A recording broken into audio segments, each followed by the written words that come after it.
Hello મિત્રો, કેમ છો? હું છું ઝરણા ઉમરેટિયા. મારી યુટ્યુબ ચેનલ ઉપર તમારું હાર્દિક સ્વાગત છે. તો આ વિડીયોમાં આપણે નિયત અભ્યાસ કરીશું. નિયત સંબંધના અભ્યાસની અગત્ય. નિયત સંબંધનો અભ્યાસ કરવાની કેમ જરૂર પડી? આપણી પાસે સહસંબંધ તો હતો, તો નિયત સંબંધના અભ્યાસથી એક ચલની અસર બીજા ચલ ઉપર કેવી અને કેટલી રીતે થાય છે તે આપણે જાણી શકીએ છીએ.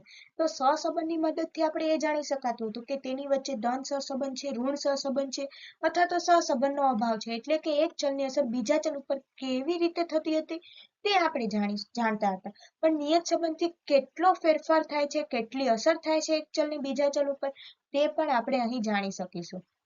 નિયત સંબંધના અભ્યાસથી એક ચલની અસર કોઈ એક કિંમત માટે બીજા ચલની કિંમતનું આ ગણન થઈ શકે છે. એટલે કે જો તમને એક ચલની કિંમત ખબર હોય તો તમે બીજા ચલની કિંમતનું આ ગણન કરી શકો છો.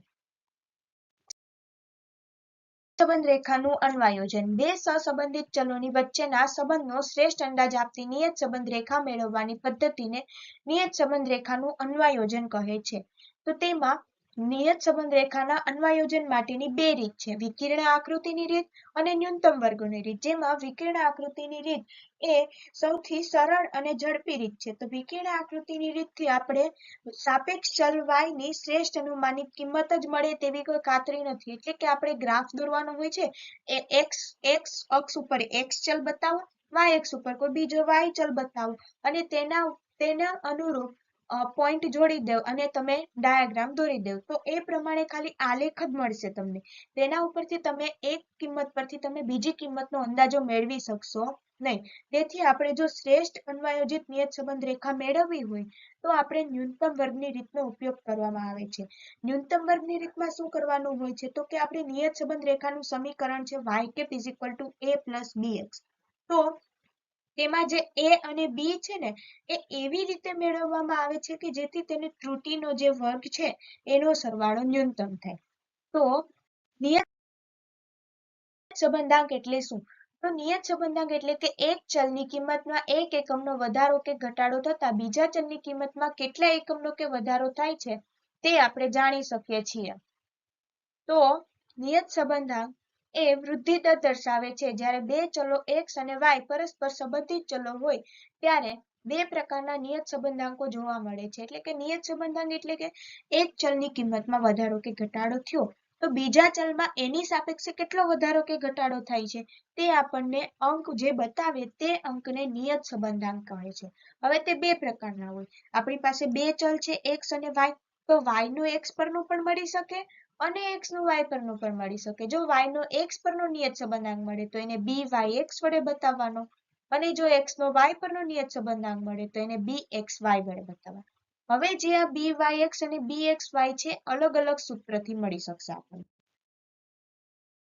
જો અવલોકનો 30 કે 30 થી નાના હોય તો byx equal to n sigma xy minus sigma x sigma y ના છેદમાં n sigma x square minus sigma x આખાનો વર્ગ અને bxy આપણને n sigma xy minus sigma x sigma y ના છેદમાં n sigma y square minus sigma y આખાનો વર્ગ સૂત્રથી મળશે.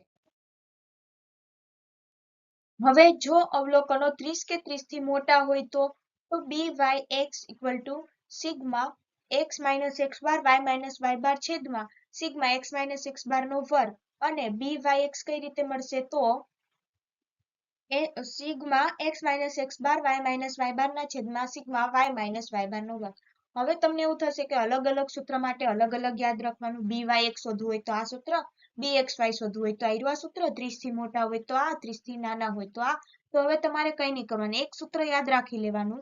તો હવે તમે શું byx, જો byx શોધતા હોય તો તમારે x ની નીચે લખવાનું અને જો તમે bxy શોધતા હોય તો તમારે y નું નીચે મૂકવાનું. થઈ ગયું ઈઝી. તો આવી રીતે તમારે બે જ સૂત્ર યાદ રાખવા પડશે. 30 થી મોટા હોય તો, 30 થી નાના હોય. ત્રીજું એક, જો અવલોકનો ખૂબ મોટા હોય અથવા તો અપૂર્ણાંકમાં જોવા મળે, એટલે કે અવલોકનો ખૂબ મોટા હોય એટલે કે 10,000, 55,000, 65,000, 22,000 એવી રીતે ખૂબ મોટા હોય, અથવા અપૂર્ણાંકમાં જોવા મળે. અપૂર્ણાંકમાં જોવા મળે એટલે કે તમને 7.1, 3.5 એવી રીતે અપૂર્ણાંકમાં જોવા મળે ત્યારે bvu અને buv શોધવાનું હોય. એટલે કે આ ટૂંકી રીત. કે n sigma u v minus sigma u sigma v છેદમાં n sigma u square minus sigma u આખાનો વર્ગ અને બી યુ વી મળશે તમને n sigma u v minus sigma u sigma v ના છેદમાં n sigma v square minus sigma v આખાનો વર્ગ. તો આગળ કર્યું એમ જ તે છેલ્લે યુ છે તો નીચે યુ વાળું સૂત્ર લખ્યું અને અહીંયા છેલ્લે વી છે તો વી વાળું સૂત્ર લખ્યું. તો આવી રીતે આપણે 3 રીતથી આપણે આપણો દાખલો ઇઝીલી આપણે ગણી શકીએ છીએ. નિયત સંબંધ રેખા તો કઈ રીતે આપણે દાખલો ગણશું એના સ્ટેપ છે. હવે તમને બે રીતે પૂછી શકે છે. તો y ની x પરની નિયત સંબંધ રેખા અને x ની y પરની નિયત સંબંધ રેખા.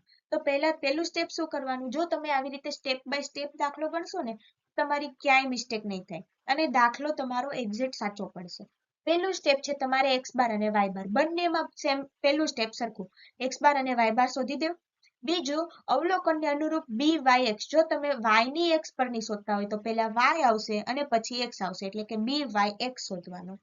અને જો તમે x ની y પરની તો પહેલા x છે તો એ b ની બાજુમાં x અને y છે તો x ની બાજુમાં y. આવી રીતે તમારે બી વાય એક્સ અને બી એક્સ વાય અવલોકનને અનુરૂપ એટલે કે 30 થી મોટા છે 30 થી નાના છે અપૂર્ણાંકમાં છે કે ખૂબ મોટી સંખ્યામાં છે એ પ્રમાણે એનું સૂત્ર મૂકીને તમારે બી વાય એક્સ અથવા તો બી એક્સ વાય ની કિંમત શોધી લેવાની. હવે તમારે ત્રીજો સ્ટેપ છે અંતઃખંડ. અંતઃખંડ એટલે કે એ બરાબર તમારે જો પેલું y છે તો y બાર માઇનસ બી તમે અહીંયા જે ઉપર શોધેલું છે એ અને પછી છે x તો x બાર શોધી દેવાય. એટલે કે સૂત્ર થશે a is equal to y bar minus B x bar. અને જો તમે x ની y પરની નિયત સંબંધ રેખા શોધવા માંગતા હોય તો એના માટેનો અંતઃખંડ a બરાબર પહેલા x છે તો પહેલા x બાર માઇનસ બી એક્સ વાય અને પછી y છે તો y બાર.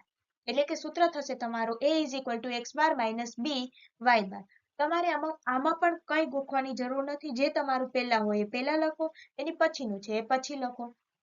નિયત સંબંધ રેખામાં પણ સેમ એવી રીતે નિયત સંબંધ રેખાનું સમીકરણ કઈ રીતે આવશે તો કે પહેલા y છે તો y cap is equal to a plus પછી b છે તો બી એક્સ. અને આમાં પણ એવી રીતે પહેલા x છે તો x cap is equal to a plus B Y છેલ્લે છે તો તમારે y અહીંયા છેલ્લે મૂકી દેવાનું.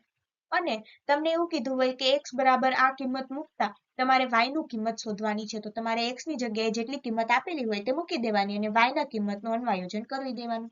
સેમ એવી જ રીતે x ની y પરની નિયત સંબંધ રેખા તમે મેળવી લીધી તો તમને y ની કિંમત આપેલી હશે તો y ની આપેલી કિંમત આ સમીકરણમાં મૂકતા તમને x ની અનુમાનિત કિંમત મળશે. તો આવી રીતે y ની x પરની અને x ની y પરની નિયત સંબંધ રેખા તમે આવી રીતે સ્ટેપ બાય સ્ટેપ તમે શોધી શકો છો. હવે આપણે એક ઉદાહરણ જોઈએ કે કોઈ એક વર્ષમાં 5 જિલ્લામાં થયેલા સરેરાશ વરસાદ અને પાકનું કુલ ઉત્પાદન વિશે માહિતી નીચે આપેલી છે. તે પરથી પાકના ઉત્પાદનની વરસાદ પર અને વરસાદની ઉત્પાદન પરની નિયત સંબંધ રેખા શોધવાની છે. એટલે કે તમને જો તમે વરસાદને x કહી દો અને કુલ ઉત્પાદનને y કહી દો તો x ની y પરની અને y ની x પરની નિયત સંબંધ રેખા શોધવાની છે. અને જો સરેરાશ વરસાદ 35 સેન્ટીમીટર હોય તો થતા પાકનું ઉત્પાદન અને પાકનું ઉત્પાદન 80 ટન હોય તો સરેરાશ વરસાદનું અનુમાનિત કિંમત મેળવવાની છે.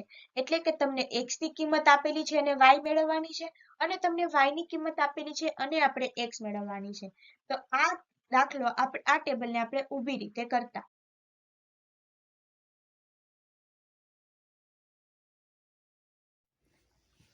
તો અહીં આપણને સરેરાશ વરસાદની પાકના ઉત્પાદન પરની નિયત સંબંધ રેખા અને પાકના ઉત્પાદનના સરેરાશ વરસાદ પરની નિયત સંબંધ રેખા શોધવાનું કીધેલું છે. એટલે કે વાયની એક્સ પરની અને એક્સની વાય પરની બંને પ્રકારની નિયત સંબંધ રેખા શોધવાનું કીધેલું છે.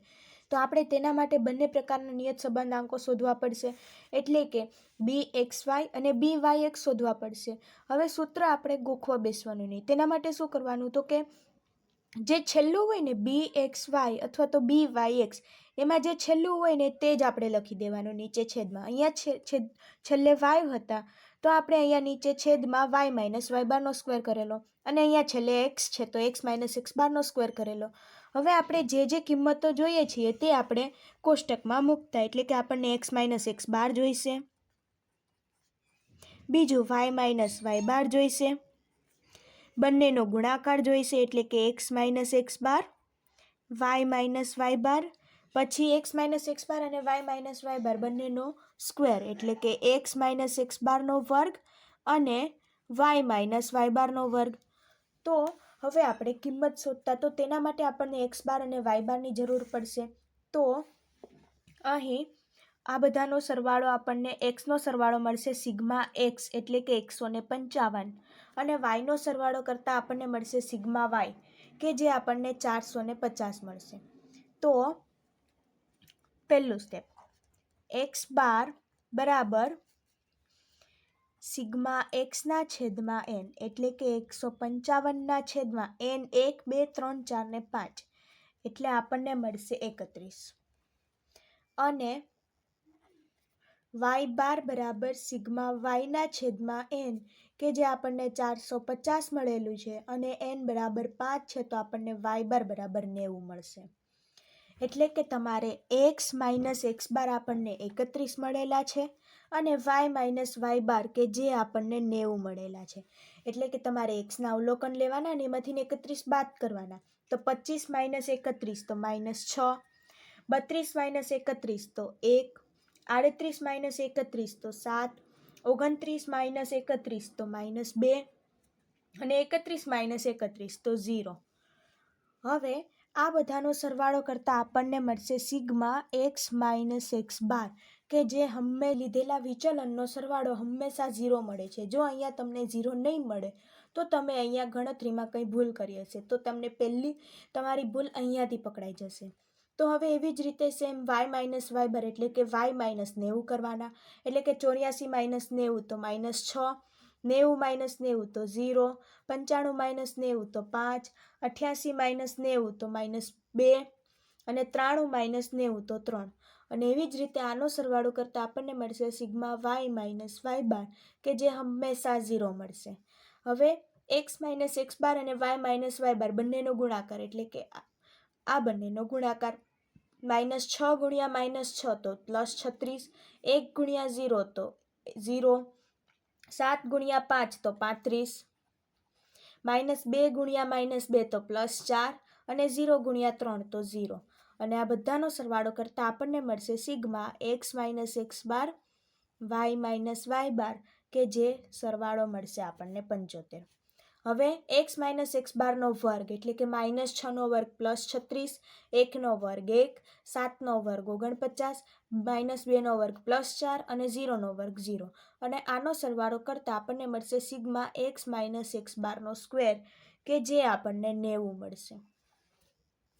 હવે એવી રીતે વાય માઇનસ વાય બારનો વર્ગ એટલે કે આ વાય માઇનસ વાય બાર અને એનો વર્ગ કરવાનો -6નો વર્ગ મળશે +36, 0નો વર્ગ 0, 5નો વર્ગ 25, -2નો વર્ગ 4 અને 3નો વર્ગ 9 અને આ બધાનો સરવાળો કરતાં આપણને મળશે વાય માઇનસ વાય બારનો વર્ગ કે જે આપણને 74 મળશે.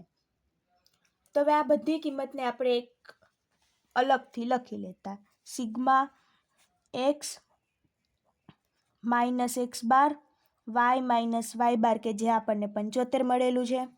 પછી સિગ્મા એક્સ માઇનસ એક્સ બારનો વર્ગ કે જે આપણને 90 મળેલું છે. સિગ્મા વાય માઇનસ વાય બારનો વર્ગ કે જે આપણને 74 મળેલું છે. તો હવે આપણે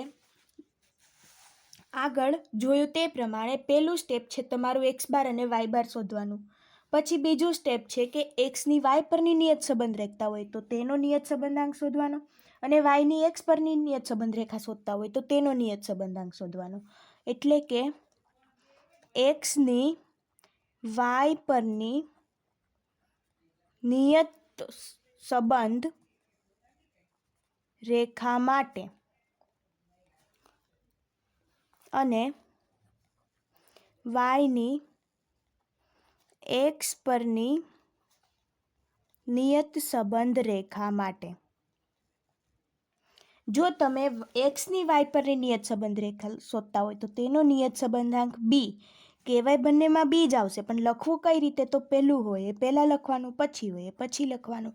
એટલે કે જ્યારે તમે એક્સની વાય પરની નિયત સંબંધ રેખા શોધતા હોય તો ત્યારે તેનો નિયત સંબંધાંક બી એક્સ વાય મળશે અને જ્યારે તમે વાયની એક્સ પરની નિયત સંબંધ રેખા શોધતા હોય ત્યારે તમને બી વાય એક્સ મળશે.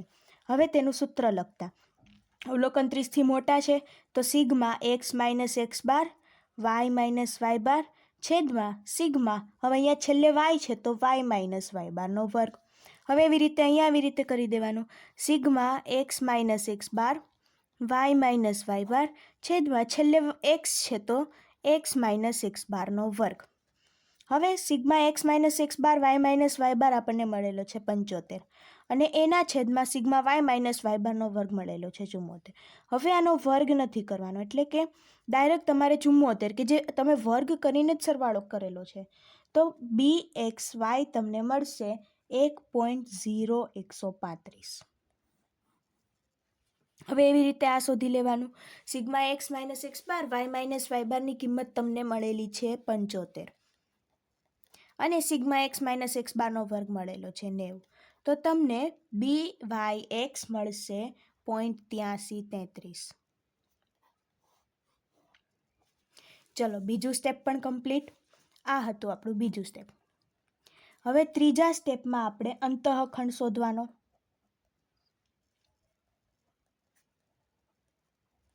અંતઃખંડ એ. હવે એનું સૂત્ર શું? બંને નિયત સંબંધ રેખા માટે અલગ અલગ આવશે. તો ઉપર કરેલું તેમ પહેલાં એક્સ છે તો અહીંયા લખવાનું એક્સ માઇનસ બી વાય બાર. હવે અહીંયા બી કયું હશે તો કે એક્સ વાય. હવે એવી રીતે અહીંયા પણ એમ અંતઃખંડ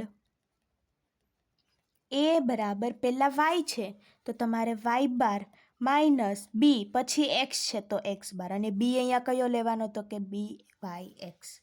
હવે ઉપર આપણને બધી કિંમત મળેલી જ છે એક્સ બાર વાય બાર અને બી, તો એ કિંમત અહીંયા મૂકી દેતા. તો એક્સ બાર છે 31 માઇનસ બી એક્સ વાય મળેલો છે 1.0135 અને વાય બાર તમને મળેલો છે 90. તો આપણને એ બરાબર -60.215 મળશે. હવે અહીંયા વાય બાર આપણને મળેલો છે 90, બી વાય એક્સ આપણને મળેલો છે 0.8333 અને એક્સ બાર આપણને મળેલો છે 31. તો આપણને અહીં એ બરાબર 64.1667 મળશે. તો આપણું પહેલું બીજું ત્રીજું સ્ટેપ કમ્પ્લીટ. ચોથું સ્ટેપ. ચોથા સ્ટેપમાં આપણે નિયત સંબંધ રેખા લખવાની. તો લખવાનું કે એક્સની વાય પરની નિયત સંબંધ રેખા. નિયત સંબંધ રેખાનું સમીકરણ પણ એવી જ રીતે લખવાનું. તમે પહેલાં એક્સ છે તો તમને અહીંયા એક્સની કિંમત મળશે, એટલે કે એક્સ કેપ બરાબર એ પ્લસ બી વાય. અને જ્યારે તમે વાયની એક્સ પરની નિયત સંબંધ રેખા શોધો તો ત્યારે પણ એવું જ કરવાનું. પહેલાં વાય છે તો વાય કેપની કિંમત મળશે વાય કેપ બરાબર એ પ્લસ બી એક્સ. હવે એની કિંમત તમને મળેલી છે -60.215 પ્લસ બી કયો લેવાનો તો કે એનો લેવાનો 1.0135 અને વાય જે તમારી નિયત સંબંધ રેખા છે વાય કેપ બરાબર એ અહીં છે 64.1667 પ્લસ બી તમને મળેલો છે 83.8333 અને આ એક્સ, જે આ તમારું નિયત સંબંધ રેખાનું સમીકરણ મળી ગયું. હવે તમને એવું કીધેલું છે કે વાય બરાબર 80 હોય તો એક્સની અનુમાનિત કિંમત શોધો. તો વાય બરાબર 80 મૂકતા તો એક્સ કેપ બરાબર -60.215 પ્લસ 1.0135 અને વાયની જગ્યાએ કેટલા મૂકવાના 80 મૂકતા આપણને એક્સ કેપ મળશે 20.85. અને એવી રીતે અહીંયા આપણને એક્સની કિંમત આપેલી છે 35, એટલે કે એક્સ બરાબર 35 હોય તો તમારે વાયનું અનુમાનિત કિંમત શોધવાની છે. તો એક્સ બરાબર 35 મૂકતા વાય કેપ બરાબર 64.1667 પ્લસ 0.8333 અને એક્સ બરાબર 35 મૂકી દેવાના. તો તમને વાય કેપ 93.32 મળશે. તો આવી રીતે આપણે એક્સની વાય પરની અને વાયની એક્સ પરની નિયત સંબંધ રેખા શોધી શકીએ છીએ. તો જો તમને મારો વિડીયો પસંદ આવ્યો હોય તો લાઈક, શેર અને સબસ્ક્રાઈબ જરૂરથી કરશો, કે જેથી નવા વિડીયોની નોટિફિકેશન સૌ પ્રથમ તમને મળી રહે.